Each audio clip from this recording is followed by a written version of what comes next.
ಇವತ್ತು ರಾಘವೇಂದ್ರ ಸ್ವಾಮಿ ದೇವಸ್ಥಾನಕ್ಕೆ ಕಲ್ಸಕ್ರೆ ಕೊಡ್ಬೇಕಾಯ್ತು. ನಮ್ ರಾಯರು ನಮ್ದವ್ರನ್ನ ಯಾವತ್ತೂ ಕೈ ಬಿಟ್ಟಿಲ್ಲ, ಹಾಗೆ ನನ್ನೂ ಕೈ ಬಿಡ್ಲಿಲ್ಲ. ಯಾರ್ಯಾರೆಲ್ಲ ರಾಯರ ಭಕ್ತರು ವಿಡಿಯೋ ನೋಡ್ತಾರೋ ಶೇರ್ ಮಾಡಿ, ಸಪೋರ್ಟ್ ಮಾಡಿ.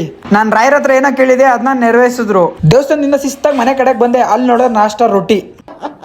ಕಂಗ್ರಾಚುಲೇಷನ್ ಮಾಡಿರೋ ರೊಟ್ಟಿನ ತಿನ್ಲೇಬೇಕು, ಬೇರೆ ಆಪ್ಷನ್ನೇ ಇಲ್ಲ. ತಿನ್ಕೊಂಡು ಶಿಸ್ತಾಗಿ ಎದ್ದಿ ಹೋದೆ. ನಮ್ ಶಿಷ್ಯನ ಮನೆ ತೋ ಕಾದಿ ಸಾಕ ಆಗೋಯ್ತು.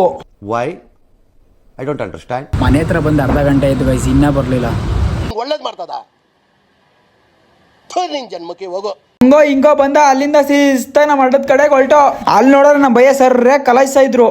ಆಯ್ತು ಆಮೇಲೆ ಏನಿಲ್ಲ ರಂಗಣ್ಣ, ಒಂದ್ ಟೀ ಒಂದ್ ಬಿಸ್ಕೆಟ್ ತಿನ್ಕೊಂಡು ಮನೆ ಕಡೆ ಹೋದೋ ಶಿಸ್ತಾಗೆ. ನಮ್ಮನೆ ಕಡೆ ಅನ್ಕೊಂಡ್ರ ಅಲ್ಲ ಗುರು. ಹೋಗ್ಬೇಕಾರೆ ಒಂದ್ ಸಾಂಗು ಗ್ಯಾಪ್ನಕ್ ಬಂತು, ಆಡ್ಕೊಂಡು ಹೋಯ್ತಾ ಇದೆ.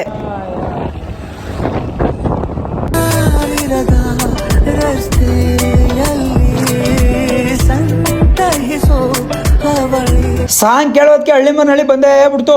ಅಲ್ಲಿ ನೋಡೋರು ನಮ್ ಕಸ್ಟಮರೇ ಇಲ್ಲ, ಎಲ್ಲೋ ಹೊಂಟೋಗ್ಬಿಟ್ಟವ್ರೆ. ಏನು ಮಾಡೋಕ್ಕಾಗಲ್ಲ ಅಂದ್ಬಿಟ್ಟು ಬಂದಿರೋ ತಪ್ಪಿಗೆ ಅಲ್ಲೇ ವೆಯ್ಟ್ ಮಾಡ್ದೋ. ಅದಾದ್ಮೇಲೆ ನಮ್ಮ ಶಿಷ್ಯನ ಅವ್ರ ಮನೆಗೆ ಬಿಟ್ಬಿಟ್ಟು ನಾನು ನಮ್ಮ ಮನೆ ಕಡೆ ಬಂದೆ. ಒಂದು ಹೊಸ ಪೆಂಡ್ರೈವ್ ತಗೊಂಡಿದ್ದೆ, ಅದಕ್ಕಾಗಿ ಸಿಸ್ಟಮ್ ಅಲ್ಲಿ ಇರೋದು ಫೋನಲ್ಲಿ ಇರೋದು ಎಲ್ಲ ಕಾಪಿ ಮಾಡ್ಬೇಕಾಯ್ತು. ಕಾಪಿ ಮಾಡ್ಕೊಂಡು ಕುತ್ಕೋಬೇಕಾರೆ ಗೈಸ್ ಟೈಮ್ ಅಂತೂ ಹೆವಿ ಓಡ್ತಾ ಇತ್ತು. 4-5 ಅವರ್ ಅಲ್ಲೇ ಸ್ಪೆಂಡ್ ಆಗೋಯ್ತು. ಅದನ್ನೆಲ್ಲ ಕಾಪಿ ಮಾಡ್ಬಿಟ್ಟು ಆಚೆಗೆ ಬಂದ್ರೆ ಫುಲ್ಲು ಬಿಸಿಲು. ಸೂರ್ಯ ಅವರೇ, ಇದಕ್ಕೇನು ಉತ್ತರ ಕೊಡ್ತೀಯಪ್ಪ ಮಿಸ್ಟರ್ ಸೂರ್ಯ?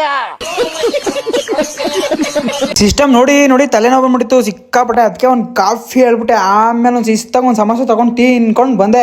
ಸ್ವಲ್ಪ ಎಡಿಟಿಂಗ್ ಇತ್ತು, ಅದನ್ನೆಲ್ಲ ಮುಗಿಸ್ಕೊಳ್ಳೋದಕ್ಕೆ 5 ಗಂಟೆ ಆಗೋಯ್ತು. ನಮ್ಮ ಕನಕಪುರ ಒಂದು ರೌಂಡ್ ಹೊಡ್ಕೊ ಬರೋಣ ಅಂತ ಮಕ್ಕ ಈಗ ತೊಳ್ಕೊಂಡು ಶಿಸ್ತಾಗಿ ಹೊರಟೆ. ಆಯ್ತು ಆಮೇಲೆ ಏನಿಲ್ಲ ರಂಗಣ್ಣ, ಶಿಸ್ತಾಗಿ ಇವನು ಎತ್ತಾಕೊಂಡು ನಮ್ಮ ಕನಕಪುರ ಎಲ್ಲ ರೌಂಡ್ ಹೊಡ್ಕೊ ಬಂದೆ. ವಿಡಿಯೋ ಹಾಕ್ತೀನಿ ನೋಡ್ಕೊಳ್ಳಿ, ಸಕ್ಕದಾಗದೆ.